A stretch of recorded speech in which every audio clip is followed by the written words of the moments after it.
안녕하세요. 추천경매입니다. 경매나 공매 입찰을 계획하신 분들이 가장 궁금하시고 또 질문을 많이 하는 부분이 바로 대출입니다. 저는 2008년부터 경매를 시작했는데요. 그동안 낙찰을 직접 또는 간접 경험하면서 잔금 대출을 받지 않고 진행한 경우는 기억이 잘 나지 않을 정도입니다. 경매에서 중요한 건 권리 분석이다, 명도다 이렇게 얘기를 하는데요. 경매 전 과정을 통틀어서 가장 중요한 부분은 대출이다 라고 말씀드릴 수 있습니다. 오늘은 시청자분들께서 경매 대출을 쉽게 이해하고 각자 여건에 맞춰서 빠르게 알아볼 수 있는 방법을 준비했습니다. 바로 들어가 볼게요. 첫 번째는 경락잔금 대출이 무엇이고 어떻게 흘러가는지 알아볼게요. 두 번째는 신용도를 알아보고 또 소득을 조회하는 방법도 알아보겠습니다.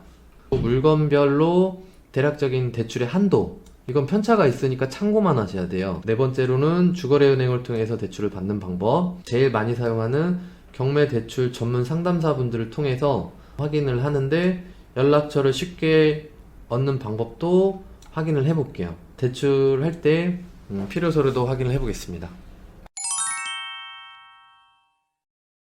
경락잔금 대출이라는 거는 낙찰받은 부동산을 통해서 담보대출을 받는 거예요. 그것을 보통 경락잔금 대출이라 하고요. 입찰 전에 여러분들이 하실 거는 각자의 신용도 그리고 소득을 가지고 이걸 체크한 다음에 대략적인 대출의 한도를 체크를 하셔야 돼요.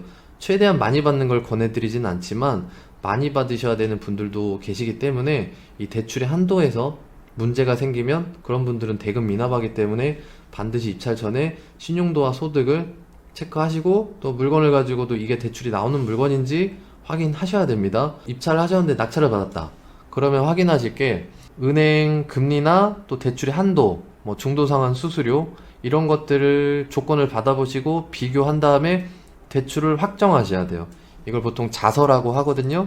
이거를 낙찰받은 직후에 1, 2주 사이에 이루어지는 일입니다. 잔금 납부 기한이 통지가 되면 그 기한 안에 잔금 납부를 하시는데 잔금 납부는 여러분이 가서 셀프로 하시는 게 아니라 지정된 법무사 쪽에서 잔금 납부 소유권 이전과 함께 근저당 설정, 대출 등기까지 같이 하게 되는 구조로 이루어져 있어요. 그리고 경락잔금 대출을 주로 취급하는 은행은 1금융권은 전부 하고요. 보험사, 2금융권도 다루고 있습니다. 물론 저축은행이나 대부업체, P2P 이런 데도 하지만 당연히 1금융권을 최우선적으로 알아보셔야 되고 그 다음에 한도라든지 조건이 안 될 때 차순위로 넘어가는 구조예요. 각 은행별로 또 지점별로 금리나 한도 조건이 모두 다르기 때문에 꼭 알아두셔야 되고요.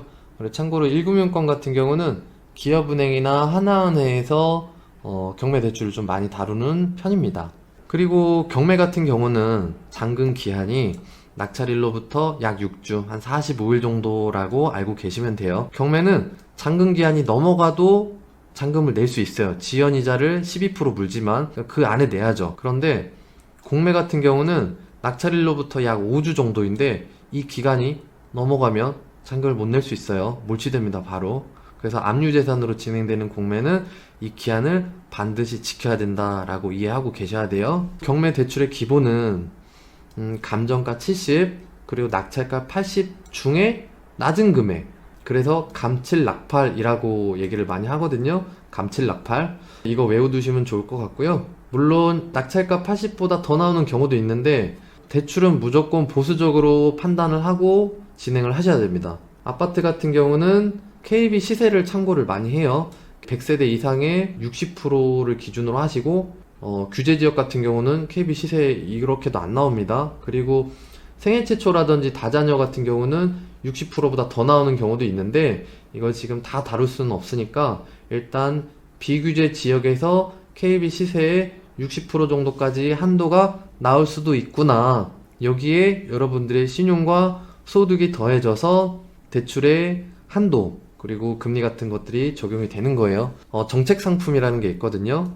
그 생애 최초거나 여기 다자녀 신혼 이런 분들은 디딤돌 대출이나 특례 보금자리 이런 정책 상품들을 이용하실 수 있는데 아까 말씀드린 것처럼 경공매는 5주에서 6주예요. 이 정책 상품들은 신청하시고 30일 이상 걸립니다. 그래서 시간이 상당히 타이트하니까 만약에 이 조건에 해당하는 분들은 낙찰받으면 바로 주택금융공사 사이트에 가셔서 신청을 하시고, 또 혹시 모르니까 일반 대출도 알아보셔야 돼요. 정책 상품이 나오면 그걸로 하고, 거절되거나 조건에 부합하지 않으면 일반 대출로 가시는 걸로 이렇게 진행하셔야 돼요. 경락잔금 대출은 이렇게 크게 두 가지로 나눠지는데요. 첫 번째는 가계대출입니다. 은행 가시면 가계창구가 있고 기업창구가 있고 또 개인창구가 있는데 이건 논외로 하고요. 가계대출은 주택담보대출을 의미해요. 그리고 기업대출은 사업자, 부동산에서는 매매사업자가 있고 임대사업자가 있겠죠. 그래서 이런 사업자 대출을 의미하는데, 주택은 가계대출로만 나가는 게 아니고 기업대출로도 나갈 수 있어요. 지금 영상 찍는 시기는 2월이지만 이제 곧 3월부터는 사업자 대출이 풀린다고 하니까 경매하기가 상당히 수월해질 수 있을 것 같아요. DSR을 안 볼 것 같거든요. 이거는 3월 가서 기회가 되면 다시 한번 다뤄보도록 하겠습니다. 그리고 입찰 전에 체크하실 부분은 아까도 설명드렸지만 차주, 대출 받을 분의 신용도, 소득과 물건이 아파트나 빌라, 단독주택인 경우에는 기존 주택수나 기존의 대출 규모하고 굉장히 밀접하게 연결이 되기 때문에 모두 고려해서 대출의 한도가 정해집니다. 신용도 조회하는 방법을 한번 볼게요. 신용도는 크게 어렵지 않게 조회할 수가 있는데요. 무료로. 첫 번째는 토스 앱 또는 카카오뱅크, 네이버 엠페이, 올크레딧, KCB, 그리고 나이스에서 이런 앱이나 사이트에서 공인인증서가 있으시면 조회가 가능하세요. 제가 토스 앱을 설치하고 한번 열어보았는데요. 토스 앱을 설치하고 가입을 하면 이렇게 나옵니다. 내 신용점수 이 부분을 클릭을 하면 여기 신용점수가 이렇게 나오니까요. 둘 다 확인해 보시고 대출 상담하실 때 신용점수가 이 정도입니다 하고 알려주시고 진행하시는 게 좋아요. 예전에 핸드폰 요금을 실수로 장기간 연체하신 분이 계셨는데 알아보니까 신용도가 600점대라서 대출에서 상당히 어려움을 겪었던 경험이 있어요. 그러니까 꼭 신용도를 확인하시고 진행하셔야 됩니다. 6등급 이하는 129명권이 이용이 어려울 수 있어요. 그리고 소득은 직전 연도 2개년 소득을 보는데요. 홈택스에 들어가시면 소득금액 증명, 여러분의 소득을 매년마다 확인하실 수 있고요. 추정소득이나 다른 기타 소득으로 해야 되는 경우는 건강보험이나 카드 사용 내역을 가지고 대출을 받는 경우도 있어요. 주택 같은 경우는 DSR이 지금 시행되고 있어서 대출 한도가 굉장히 적거든요. 그래서 올크레딧이나 부동산 계산기에 들어가셔서 대략적으로 DSR이 어느 정도 해당하고 있는지를 여러분들이 한번 보시는 게 좋아요. 여기 연소득 입력하시고 보유하고 있는 대출이나 받으려고 하는 대출을 여기다가 입력하시면, 여기 주택담보대출 클릭하고 연봉 7천으로 해볼게요. 그리고 받을 금액은 5억, 그리고 상환 방식은 원리금 균등, 그리고 이 대출 기간은 최대한 길게, 지금은 만집 한도를 확인하기 위해서 30년으로 해보고 이자는 4%로 하겠습니다. 그랬을 때 DSR 계산 결과 대출 총 한 건 이제 받을 예정으로 했을 때 40%가 넘어가죠. 그러니까 지금 이 대출 기간을 30년, 원리금 균등, 이자는 4%로 잡았을 때 연봉 7천인 사람이 5억을 못 받습니다. 이거 참고하셔서 진행하시면 좋을 것 같고요.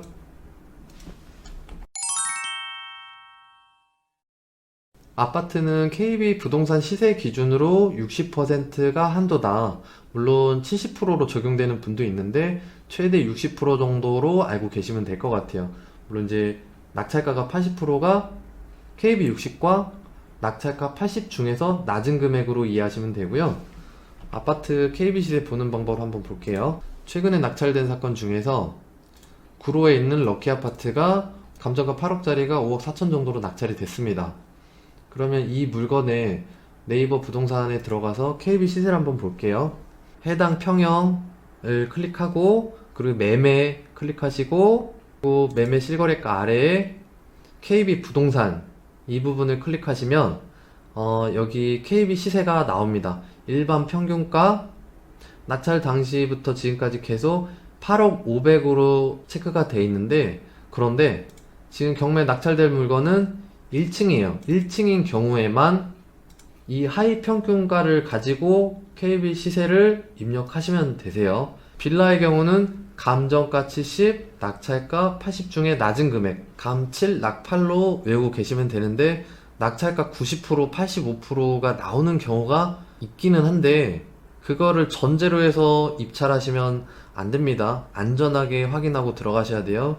단독주택이나 다가구 주택은 이 반공제가 항상 있기 때문에 이거 주의하셔야 돼요. 무조건 감정가 70% 나온다, 80% 나온다 이러면 안 돼요. 특히 다가구 같은 경우는 방이 예를 들어서 15개, 20개 있는 경우도 있잖아요. 그러면 그 방 개수마다 최우선 변제 금액을 다 차감하면 나올 게 없어요. 그래서 다가구 같은 경우, 특히 방이 많은 다가구 같은 경우는 조심하셔야 된다.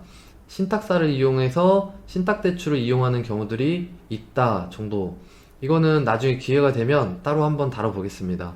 상가주택도 반공제가 있는데 주거 부분은 가계대출을 이용하고 또 상가 부분은 또 기업대출 이렇게 따로따로 나갈 수 있다라고 알고 계시면 될 것 같아요.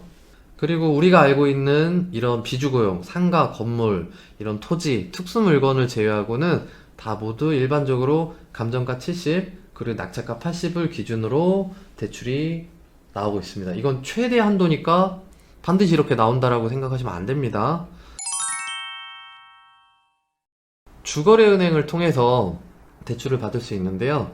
이제 평소에 거래하는 은행이 있는 분들에 한해서 경매 물건을 문의하시고 또 대출이 얼마나 나오는지 알아보시면 좋을 것 같아요. 사업체를 운영하거나 공장, 기업, 사옥을 찾거나 아파트에서는 이렇게 전화해 보셔도 경매 대출 자체를 잘 모르시기도 하고 다루지 않는다고 얘기하는 경우도 상당히 많아요. 그래서 알아는 보시되 크게 기대하진 않으시는 게 좋을 것 같다. 경매 대출은 이 경매 대출 상담사분들을 통해서 진행하는 경우가 많아요. 왜냐면 각지에 있는 은행들이 연결이 돼 있으니까 언제 어떤 상품이 나와 있는지 모르니까 이분들을 통해서 알아보는 경우가 많고요. 상담사분들이 입찰 예정인 분들의 상담을 꺼려하는 경우가 있어요. 실제로 많이들 그러시는데 왜 그러냐면 입찰 희망하시고 관심이 생기신 분들이 입찰하려고 이제 한도나 이런 걸 물어볼 때 이분들이 문의는 하지만 실제로 낙찰받을 확률이 낮습니다. 입찰도 안 하는 경우가 거의 태반이에요. 그리고 또 입찰한다고 통화를 수십 건, 수백 건을 했는데 실제로 의뢰를 하는 경우는 굉장히 드물어요. 그런 부분을 충분히 이해를 하시고 이분들도 일이니까 그냥 상담하는 거 아니냐라고 생각하시면 안 되고요. 1시간, 2시간 상담했는데 이분들한테 안 하고 딴 데로 가는 경우가 굉장히 많아요.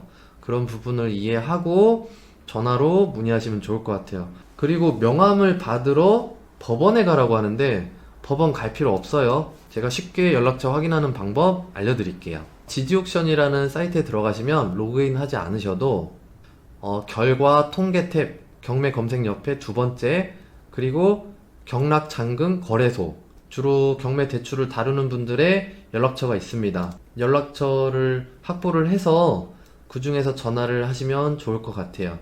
제가 보니까 여기서 꽤 오래 하신 분들, 10년, 20년씩 하신 분들의 연락처가 있고 아닌 분들도 있어요. 다만 상담사분들이 입찰 예정 물건, 그리고 처음 연락 온 분들, 낙찰 안 받아본 분들의 이 상담을 그렇게 선호하진 않으니까 입찰 예정 물건의 사건 번호, 그리고 여러분들의 신용도, 아까 알아보신 소득, 그리고 대략적인 입찰 가격을 가지고 상담을 요청하셔야 돼요.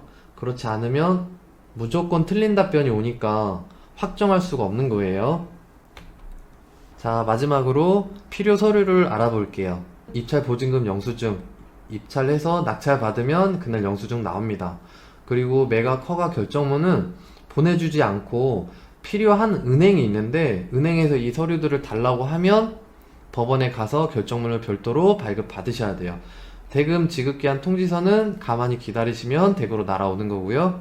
인터넷 발급되는 서류들은요, 주민등록 등본, 주민등록 원초본, 주소가 5년치가 공개가 돼 있어야 되고요.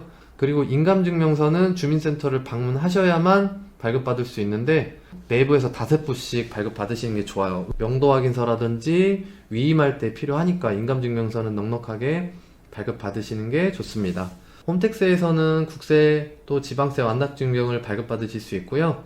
사업자로 대출을 받으실 경우가 있을 텐데 이때는 사업자 등록도 홈택스로 하고 대출 신청하실 때 사본을 제출하시면 됩니다. 그리고 소득 자료도 홈택스에서 발급받을 수 있어요. 인감도장 같은 경우는 꼭 인감증명서하고 맞춰 보셔야 되고요. 오늘은 경락잔금 대출에 대해서 알아봤는데요. 어떻게 도움이 되셨는지 모르겠습니다. 경매 입찰과 낙찰 이후에 무엇보다 중요한 절차이니까요.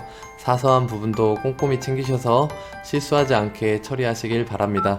그리고 또 한 가지 부탁드리면 대부분 경매를 처음 하시거나 초심자 분들에게 경매 대출 상담사 분들은 정말 고마운 분들이거든요. 통화나 문자로 물어보실 때 따뜻하게 대해주시고 응을 같이 못하시더라도 고맙다는 문자 남겨주실 수 있도록 해주시면 감사하겠습니다. 오늘 영상은 여기까지고요. 도움이 되셨다면 구독과 좋아요 부탁드립니다. 영상을 시청해주셔서 감사합니다.